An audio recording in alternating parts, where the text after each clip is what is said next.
Валерочка, вставай. Лизавета, Лизавета. Быстрей. Так, ну поближе, конечно, к нему.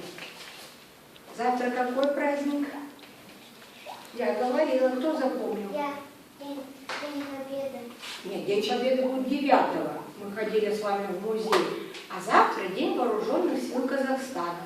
Завтра будет парад, восстание Назарбаев всем скажет, как главнокомандующий.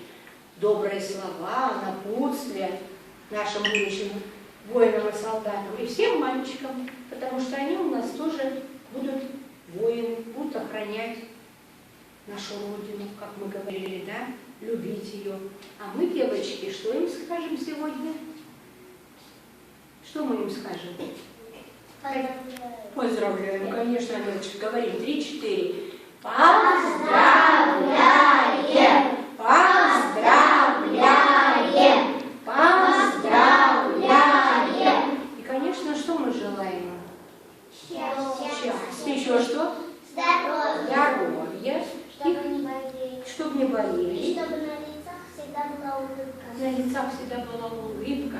И чтобы учились на одни пятерочки. И всех пап мы тоже поздравляем с этим большим праздником. И всем желаем здоровья. Видите, запоздали. Ах, заходите, девушка. А родители для мальчиков приготовили подарки. Сейчас будут вам давать, а вы им отдадите, ладно?